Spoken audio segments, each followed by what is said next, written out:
ብርሃኑ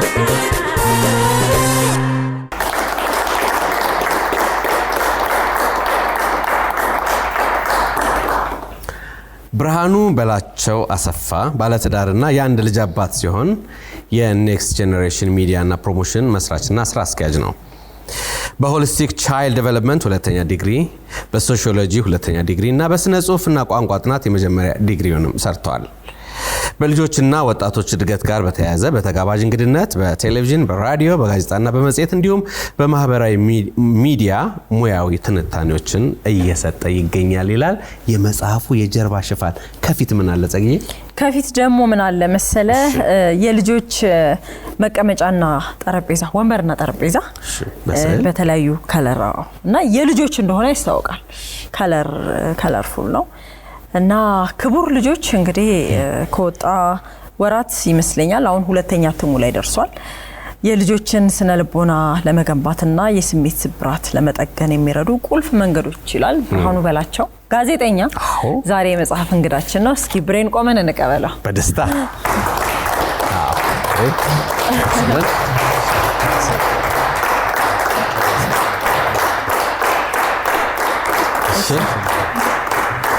እናመሰግናለን። አረፍ በሉ።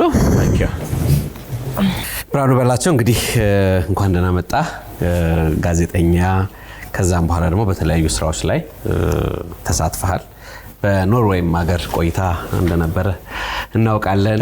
ብሬ እንግዲህ ስንጋብዝ ብርሃኑ በላቸው በእናቶች ቀን ዋዜማ ላይ ነው ዛሬ ያለ ነው። ስለ እናቶች እናወራ ዘንድ ሲሆን ሁለቱን አንድ የሚያስተሳሰር ልጅ አለ ደግሞ መልካም ነገር። ስለዚህ የልጅም አባት ነህ፣ ስለ ልጆችም ነው የጻፍከውና በጣም በምክንያት ነው የጋበዝነህ።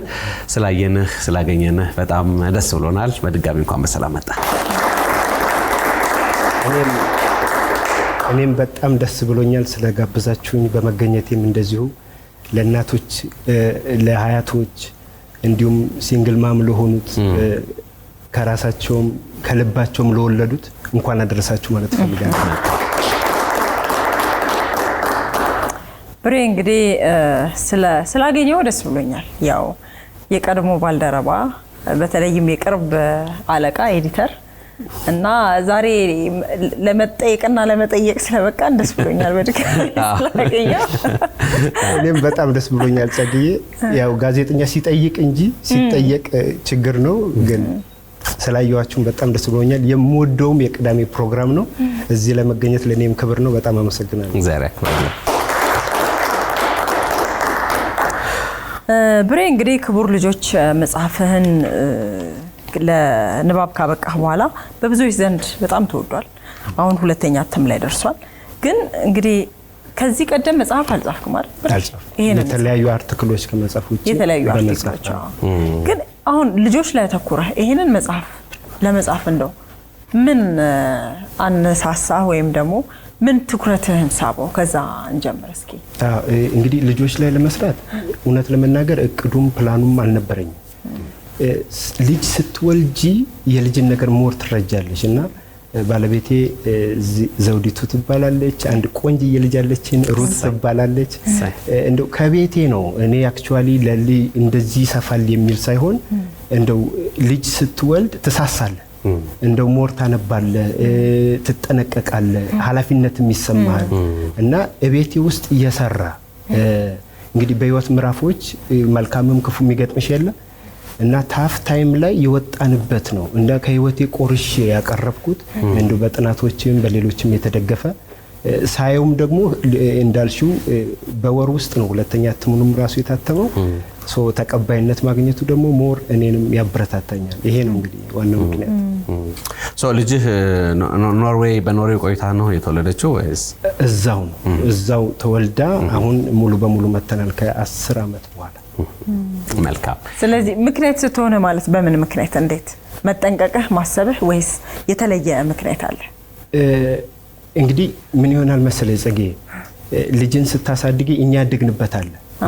እዛ ደግሞ የራሳቸው የሆነ ካልቸር አላቸው፣ የራሳቸው ባህል አላቸው እና ለኔ ከባድ ነበር የመጀመሪያው ሲዝን ኢቭን ግራውሉ እስከሚገባኝ ደረጃ አንድም ያው ልጅሽን ማጣት አትፈልጊም። ትላንት ባደግሽበት ዛሬ ላሳድግ ብትይ ራሱ አትችይም፣ አይፈቅዱም፣ ሁኔታዎችም አይፈቅዱምና ይሄንን መርህ ማወቁም አንድ። ሁለተኛ ደግሞ የሆነ በህይወት ምዕራፍ ላይ ታፍ ታይምም ነበረንና ያንን የወጣንበት ያለፍንበት እንደ ቤተሰብ ነውና መርሆች አሉ፣ እሱ ይሰራል። ሌሎችም ያንብቡትና ይጠቀሙበት በሚል የጻፍኩት። መልካም። እንግዲህ እዚህ መጽሐፍ ላይ በጣም በበርካታ ሀገር በቀል ምሳሌዎችን ተጠቅመሃል። ይሄን ምክንያቱን እንደው ብናየው በጣም ደስ ይለኛል። እንዲሁም ግረ መንገድህን መጽሐፉን ስትጽፈው ልጅህን ከማየት የሚመጣ ነገር አለ፣ ከራስ ኤክስፒሪየንስ ደግሞ ከሪሰርችም የሪሰርችም ጠባ ያለውና እነዚህን ሁለቱ ነገሮች እስኪ እናያቸው። ምን ሆነ መሰለኝ መጀመሪያ ጻፍኩትና ስጽፈው ሙሉ በሙሉ ይሄ ወደ ስነ ልቦናው እንግዲህ ክቡር ልጆች የስነ ልቦናን ለመገንባትና የስሜት ስብራትንም ለመጠገን የሚረዱ ናቸውና ሞር ሳይንሱ ላይ አተኮርኩ። ዘን ጥሩ ሰዎች ደግሞ አሉ አካባቢ እንደው እግዚአብሔር በሰው ይባርካል። ከዛ እስቲ ሎካላይዝም መሆን አለበት የሚል ምልከታም ሲሰጡኝ እንደው ውስጤም ነበረ እንዴት ላርገው የሚለው ነውና ፋይናሊ ሰፖርት ማደረጉኝ። አየ ነው ለኢትዮጵያዊ የሚመስል የኢትዮጵያ ቀለም ያለው የኢትዮጵያ ባህል ያለው ምንድነው ባህላችን ብንል በሃይማኖት ልናየው እንችላለን። እዚህ መጽሐፍ ላይ ጳጳስ አሉ፣ ኢማም አሉ፣ ከሙስሊም ከኢቫንጀሊካል ፓስተሮች አሉ። ቤተሰብ ስናወራ ጉዲፈቻም ደግሞ ትልቅ እሴታችን ነው። እሱንም አካተን አባገዳ እንደውም ወደ ክፍለ ሀገር ወጣ ብዬ ምንድን ያለው ብዬ ቁጭ ብዬ ኢንተርቪው አደረኩ ሁሉንም። ዜን እሱን ኮንደንስ አድርገን እንደገና ደግሞ ሪሰርቹ ምን ይላል ሳይንስም ደግሞ ለኛ ይጠቅመናል። እሱን በማዋሃድ ነው ጊዜ ወስጄ ለሀገር ውስጥ ሊሆን የሚችል እኛን መልክ ሊመስል የሚችልም ሆኖ ተዋህዶ የቀረበው። እዚህ መጽሐፍ ላይ እንግዲህ ልጆችን የተመለከቱ በጣም ብዙ ሀሳቦች አሉ። አንደኛው ምንድነው ልጆችን ካለመረዳት ከግንዛቤ እጥረት የምንሰነዝራቸው ንግግሮች ምን ያህል ስነ ልቦናቸውን ሊጎዱ እንደሚችሉ የተቀመጠ ሀሳብ አለ። እስኪ እዚህ ላይ ትንሽ እናንሳ። ምን ያህል ቢያሳስብህ ነው? እንግዲህ ቃላት ኃይል አላቸው፣ ያፈርሳሉ፣ ይገነባሉ። እንደውም ምን አደረጉ ጥናት አካሄዱ በአንድ ትልቅ ዩኒቨርሲቲ ውስጥና እንዲሮጡ ሁለት ክፍል አስቀምጧቸው። የመጀመሪያው ተመሳሳይ ኪሎ ሜትር አሮጠው ሁለቱም ከገቡ በኋላ አንደኛ ክፍል ውስጥ ያሉትን እናንተ ጀግኖች ናችሁ፣ ፍጥነታችሁ የሚገርም ነው፣ በዚህ ኪሎ ሜትር በዚህ ደቂቃ መጣችሁ የሚል ኢንካሬጅመንት ይነግሯቸውና አናታቸው ላይ ቺፕስ ነገር ይገጥሙና እንደ ጌጅ የሚነበባለ። ሁለተኛው ክፍል ገብተው እናንተም ብሎ ሯጭ ኤሊ ቀርፋፎች የትም የማትደርሱ ይሄ ሁሉ ሰዓት ቆይታችሁ ምናምን ብለው ደግሞ ይነግሯቸዋል። አሁንም ተገጥሞላቸዋል። ኢማጂን ሁለቱም ተመሳሳይ ኪሎ ሜትር ነው የሄዱት። ሲመጡ ደክሟቸዋል።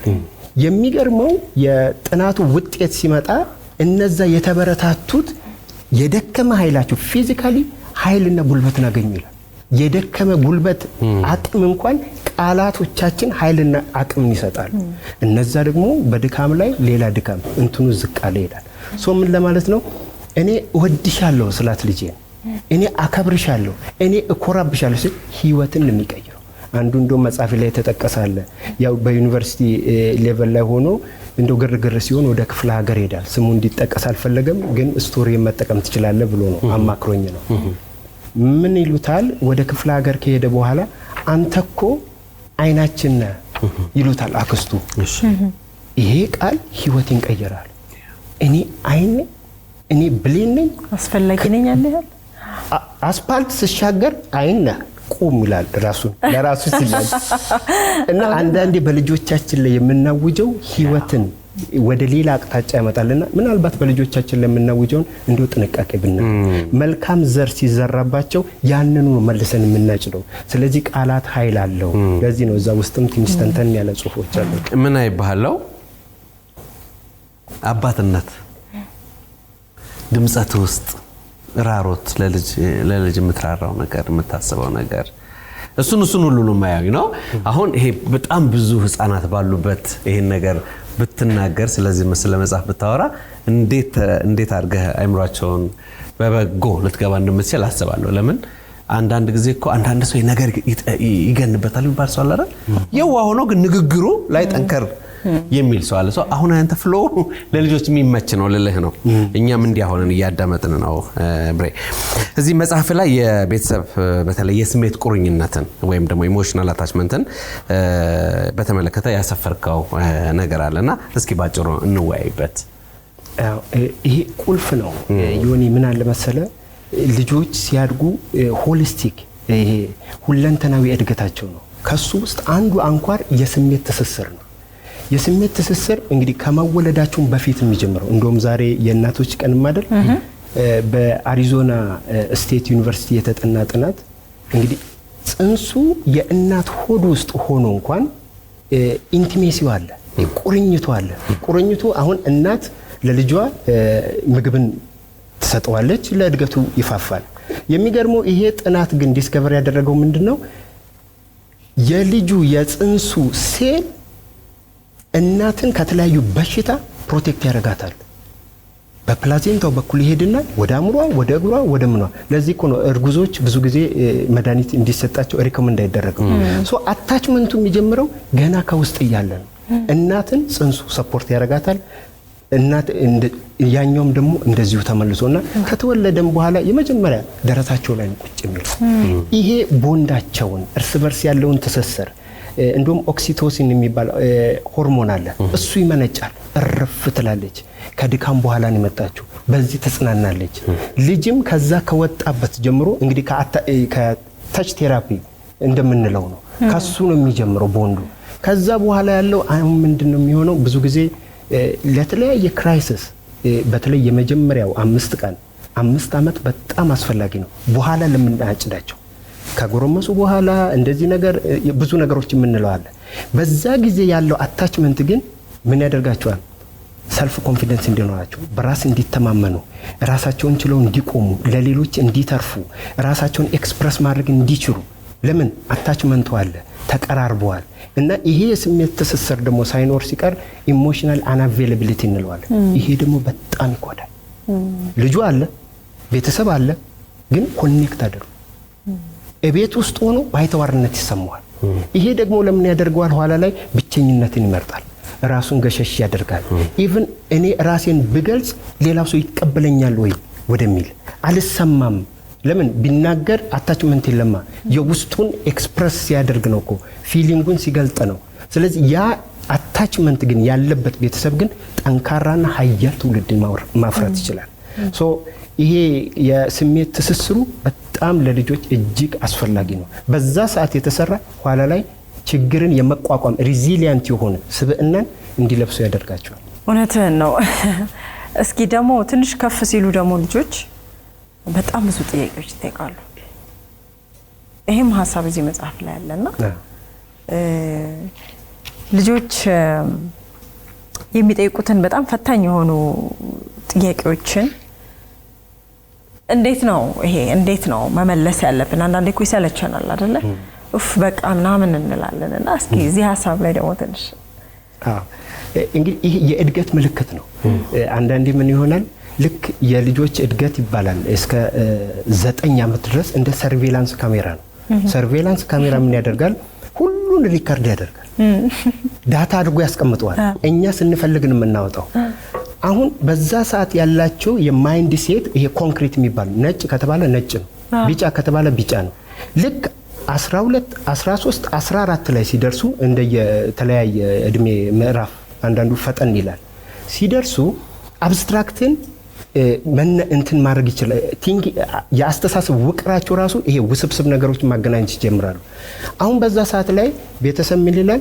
አሃ ደረሽ፣ እኩል መነጋገር ተጀመራ። እንግዲህ ጥያቄዎችን ፍሎስ ያደርጉ ማለት ነው። ያ ግን የእድገት ምልክት ነው። አሁን ምን እያደረጉ ነው? ይሄ የአእምሯቸው ብስለት እያደገ ሲመጣ ጥያቄዎችን ይዞ ይመጣሉ። ቻሌንጂንግ ጥያቄ ባይዘው ጥያቄው እዛ ሰዓት ላይ ሲደርስ እኛ አንደርስታንድ እናደርጋቸው አንረዳቸውም። የእድገት ምልክቱ ነው። ሶ እንዴት ሃንድል እናድርገው? ይሄ የወላጅ ኃላፊነት ነው። ስለዚህ ሲጠይቁን የተለየ ነገር ሲያደርጉ እንደ ባዕድ እንደመጣና ከኛ ቁጥጥር ውጭ እንደሆኑ ሳይሆን ራሱ የእድገት ምልክት ነው። ከዛ በኋላ ያለው ስራ እንዴት አድርጎ ለበጎ ስራ ይጠቀምበት ነው። ጥያቄዎችን ይጠይቃሉ። አንዳንዴ ችላ እንላለን። አሁን ለምሳሌ ከኔ ጋር ታወራለች ልጄ፣ እየሰማኋት አስመስዬ ስል እንዳልሰማኋት ታውቃለች። አገጨን መለስታ ይሄኝ ነው ትኩረት አልሰጠኸኝም ኦኬ ምናምን ነገር ስል እንደገና በዚህ ትመልሳለች። ልክ ሲጠይቁ ተግባቦቱን ይፈልጉታል። ኮኔክት ማረጋለ ኮኔክት እንዲያደርጉ እኛ ደግሞ በሆነ ነገር ቢዚ እንሆናለን። ልክ እኛ ጆሮአችንን ለነሱ ስንሰጥ ያኔ ነው አከበርናቸው የምንለው። ያኔ ሐሳባቸውን የመግለጽ አቅም ይኖራቸዋል። ያኔ ራሳቸውን ይገልጻሉ። ኋላ ላይስ ራሷን ችላ የምትቆም ጠንካራ ሴት ጠንካራ ወንድም መገንባት እንችላለንና ምናልባት ጥያቄዎቻቸው እኛን ሊያደክም ይችላል፣ ግን ጆሮ የሰጠ ወላጅ ትውልዱን ያሸንፋል። ያ በጣም ደስ የሚል ነገር አለውና ይሄ አባባል በጣም ይገርማል። ትንሽ ነገር በልበት ብዬ ነው። ምልልሱ የነበረው ልጅና እናት እየሄዱ ነው፣ ይጠይቃሉ። አንዳንዴ ከአእምሮ በላይ የሆነ ጥያቄ የህይወት ትርጉሙ አንተ ነህ ልጅ አለችው። ምን ይላል እንግዲህ የእናቶች በተለይ ሲተኙ እንደው የእናቶችም ቀን ስለሆነ ልጆች ሲተኙ ወደ ትምህርት ቤት ሲሄዱ የሚያሻሹት ነገር አለ። እንደው ጸጉራቸውን ይዘው ሲሰሯቸው ሲተኙም ራሱ ባርከዋቸውን የሚተኙት ይሄ ነገር ምን ያደርጋል? ልጁ ላይ እነዚህ ሹክሹክታ ድምጾች በተለይ ከእናት የሚወጣው ኃያል ቃል ልጁ የዓላማ ህይወት እንዲኖር ያደርጋል። ለዚህ ነው እናትየው አንተ ነህ ህይወቴ ነገውን ነው የሚያሳዩት። እናቶች በተፈጥሯቸው በጣም ነው የሚገርመው። መጽሐፍ ቅዱስም እኮ ይላል ጠቢብን ሴት ማን ያገኛታል? ዋጋዋም እጅግ የከበረ ነው። ይሄንን ጥበብ ነው የምትዘራባቸው ከአንደበቷ ይላል። እንደውም ዝቅ ብለን ስና ከአንደበቷ ጥበብ ይወጣል። ከዛ ደግሞ የርህራሄ ህግም በምላሷ ላይ ነው ይላል። ርህራሄም ጥበብም። አሁን ይሄንኑ ማናረጋገጠ ሳይንሱን ማረጋገጠው እንግዲህ ምን አለ በፊት የነበረውን ነው እንደገና የቀየሩት። ምን የሚል ጥናቶች ይሄ ጂን የምንለው የኛ ክሮሞዞም ውስጥ ያለው ኤክስ ዶሚኔት የሚያደርገው የኢንተለጀንስ ይሄ አይኪው ጂን ነው። እሱ ዶሚኔት የሚያደርገው በሴቶች ላይ ነው። ይሄንን ጥበብ ነው ወደ ልጆቻቸው የሚያስተላልፉት። ከዛ ትርጉሙ አንተ ነህ፣ የህይወት ትርጉሙ አንተ ነህ፣ ላንተ ነው የምኖረው። ባይዞ የእናቶች ይሄ ሳክሪፋይስ ህይወት መስዋዕትነት መክፈል በልጆች ላይ ኢንቨስት የሚያደርጉት ነገ የሚያጭሉት ነው። አስተዋይ እናት ነገዋን ትስቃለች ይላል። ነገ በምንድን የሚሳቀው ሲባል ዛሬ ኢንቨስት አድርጋለች፣ ዛሬ በልጇ ላይ ሰርታለች። ነገ ለሀገር የሚሆን ለጎረቤት የሚሆን ለኔሽን የሚሆን ኢቭን ለመላው ዓለም የሚሆን ስብዕናው የታነጸ ከወንድ ይልቅ ሴት ብዙ አታችመንት አላት ከልጆች ጋር። ስለዚህ ያ ዲያሎግ ምንድነው? ሲተኙም ሲነሱም ከትምህርት ቤት ሲመጡም ያላቸው ኃይል አላት። ስለዚህ ከሴቶች ጋር ከእናቶች ጋር ሲሆኑ ትርጉም ያለው ህይወት እንዲኖሩ ነጋቸውን እንዲመትሩ ፐርፐዝ ድሪቭን ላይፍ የሚባለው ይሄ ዓላማ መር እሱን ነገር ያሰርጻሉ። ያ ዲያሎግ ነው እንግዲህ የህይወት ትርጉሙ አንተ ነህ አለች መልሰ። በጣም ገርማ አባባል። ቅቡልነት ያጣለች ይሄ የነሱን ስነ ልቦና የተመለከተ እንዴት እያደረግን ስነ ልቦናቸው ልንጎዳውም ልንገነባውም እንደምንችል የተለያዩ ሐሳቦች የመተው ቁስል የውርደት ቁስል እያለ የገረመኝ የልጆችን አካላዊ ክፍል እንዴት እናስተዋውቅ የሚል ሐሳብ በስዕል የታገዘ ሁሉ እዚህ መጽሐፍ ላይ ያለና ያው መጽሐፍ ውስጥ ያለውን ነገር ሁሉንም እዚህ ጋር ባናነሳውም ግን ይሄንን መጽሐፍ እንግዲህ ክቡር ልጆች በተለይም ወላጆች ገዝተው እንዲያነቡት እኛም እንግዲህ እንጋብዛለን። ግን ብሬ የመጨረሻ ሐሳብ ነው ማነሳለህ። ይሄንን መጽሐፍ ሰዎች ቢያነቡት በተለይም ወላጆች ከዚህ ምን ያተርፋሉ ብለህ ታስባለህ? ሌላም እንግዲህ የማመስገንም ሊሆን ይችላል። የመጨረሻ ሐሳብ ካለ በዚህ እንጠቅልል። ኦኬ እንግዲህ ከመጽሐፉ ጨመቅ አድርገን ስናየው ምንድነው ዋና ግቡ ጠንካራ ትውልድን መገንባት ነው። እንግዲህ ለልጆቻችን ብዙ ጊዜ መልካምን እንመኛለን፣ ያልታሰበ ነገርም ይመጣል። ስለዚህ ችግርን የሚቋቋም ከችግር ነፃ የሆነ ትውልድን ማሳደግ አንችልም። ህይወት እንደዚህ አይደለችም። ስለዚህ ችግር ቢደርስ እንዴት ነው ተቋቁሞ መልሰው የሚቆሙት? እንዴት ነው እነሱን የምንገነባው? ይሄ ሬዚሊያንት ያለው ጠንካራ ትውልድን መገንባት የምንችለው? ከዛ ምንም ነገር ችግር ይፈራረቃል፣ ችግርን አናቆመም አይደለ? ስለዚህ የከበረ ልጅን እኛ ገና በጠዋቱ ክቡር ልጆች ራሱ ከስያሜው ስንነሳ በባህላችን ትልቅ ሰው ሲመጣ ብድግ ብለን እንቀበላለን። ልጅም ብድግ ብለን እንቀበለው አይደለም እንቀበለው። ቀደም ጸጌ ስታነብ የነበረው ተቀባይነት እንዲኖረው አንዳንዴ የምንቀበለው አርቲፊሻል ነው።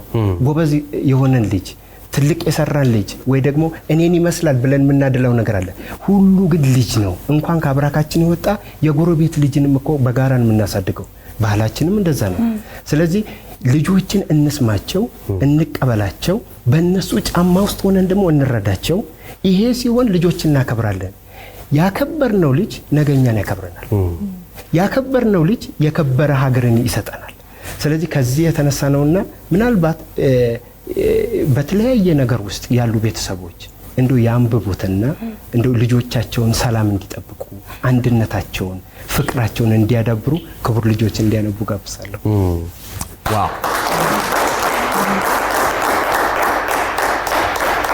በጣም ነው የምናመሰግነው። ርዕሱን ሳይ መጀመሪያ የመጣልኝን አንድ ነገር ልናገርና እንጨርስ። ክቡር ዘበኛ፣ ስለ ክቡር ዘበኛ ታሪክ አንድ ፕሮግራም እየሰራው ነበርና ክቡር ዘበኛ እንዲሆኑ እንዴት ነው ምናምን እላችኋለሁ ሰውየው እና ክቡር ዘበኛ አይደለም አሉኝ። ክብር ዘበኛ ነው። አሁን በክቡርና በክብር መካከል ልዩነት አለ ማለት ነው። የክብር ዘበኛው ለንጉሱ ክብር የቆመ ዘበኛ ነው። ለንጉሱ ክብር የቆመ ዘበኛ ነው። ይሄ ደግሞ ክቡር ልጆች ነው። ልጆቹ ራሳቸው ንጉስ አንግሷል ማለት ነው ልጆቹን እና እሱን ሁሉ ትርጉም እያየው ነው በክብርና በክቡር መካከል። እኒያ ሰውዬ አሁን በህይወት የሉም። በጣም ላመሰግናቸው እወዳለሁ ትልቅ ነገር ስለነገሩኝ። ለማንኛውም ልጆችን ባከበረ መልኩ ለአያያዝ ለንባብ በጣም በሚመች መልኩ የሆነ ከነቀለሙ ብዙ ዋይት ስፔሶች ያሉበት በፎቶግራፍ የተሰራ መጽሐፍ ነው። ስለዚህ መጽሐፍ ማንኛውም ወላጅ ቢያነብ ለልጆቹ ይተርፋል። ልጆችም ይሄን መጽሐፍ ልታነቡ ትችላላችሁ። ታላላቆች ለታናናሾቻቸውም ልታነቡላቸው ትችላላችሁ። በጣም ነው የምናመሰግነው። እንግዲህ ይሄ ነው እኮ ትውልድ ላይ መስራት የሚባለው ነገር ይሄ ነውና ጋዜጠኛ ብርሃኑ በላቸው እጅግ በጣም እናመሰግናለን። ቅዳሜ ከሰዓት ላይ ብቅ ብለህ ይሄን ሐሳብ ስለተጋራ የመጨረሻ መልእክት ካለ? እኔም በጣም ነው የማመሰግነው። አሁንም ደግሜ ምናልባት ጀግና እናቶች አሉ።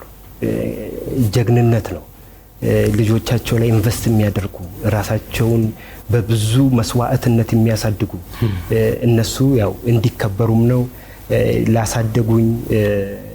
እንግዲህ አሁን በህይወት የሉም አልማዝ ዱኩማና አዳነች አዘነ።